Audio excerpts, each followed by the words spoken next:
Με λένε Χρύσα Μυροφόρα και είμαι 23. Μεγάλωσα στα Πηλαιώτικα της Θεσσαλονίκης και πλέον μένω Μπότσαρη.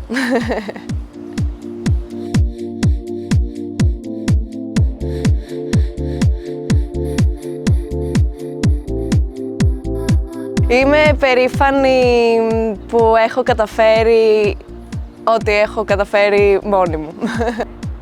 Η πιο σημαντική συμβολή που μου έχουν δώσει ποτέ είναι να είμαι εαυτός μου. Αν μπορούσα να πω κάτι στο 16χρονο εαυτό μου θα ήταν κάνε υπομονή και όλα θα μπουν σε σειρά. Μου είναι πολύ δύσκολο να πιστεύω στον εαυτό μου. Είμαι αρκετά καλή στο να επιλέγω τους ανθρώπους που έχω δίπλα μου.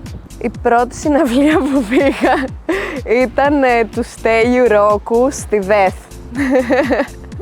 Όταν ήμουν μικρή ήθελα να γίνω κτηνίατρος, μοντέλο.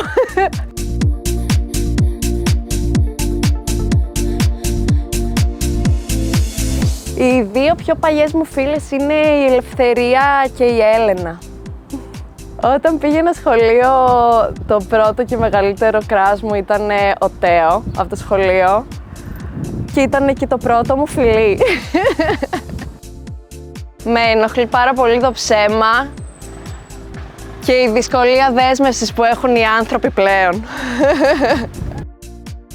Αν έπρεπε να ξοδέψω 100.000 ευρώ σε μια μέρα, θα μου ήταν πάρα πολύ εύκολο, μπορώ να το κάνω κάθε μέρα.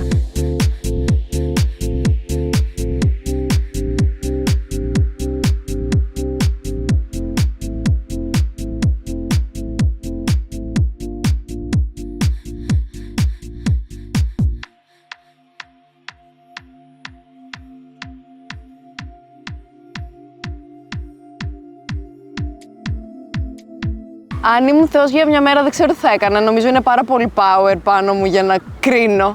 Πιέζομαι. Το καλύτερο δώρο που μου έχουν κάνει ποτέ. Κανένα κάτι, δεν ξέρω τι θα πω. Δεν μου έρχεται κάτι. Γενικά δεν μου κάνουν δώρα και αυτό είναι ένα παράπονο που έχω από τους φίλους μου. Μπιχτή.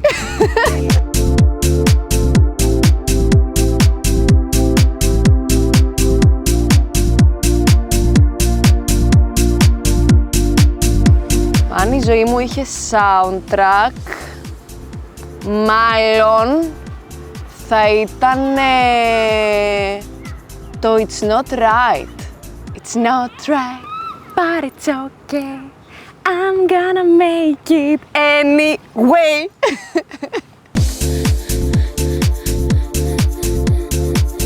Η Αθήνα για μένα είναι κυρίως συνδεδεμένη με δουλειά.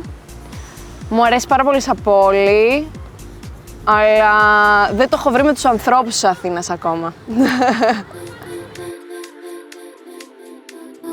Ευτυχία για μένα είναι το ότι κάνω αυτό που μου αρέσει ως επάγγελμα και το έχω βρει από τόσο νεαρή ηλικία.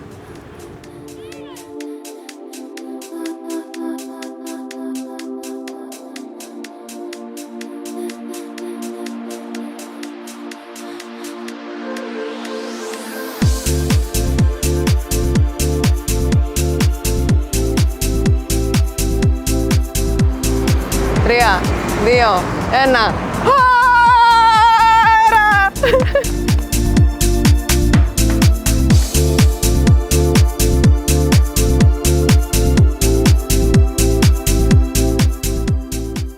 Η ερώτησή μου για τον επόμενο. Τι θα άλλαζα στη ζωή σου? Damn!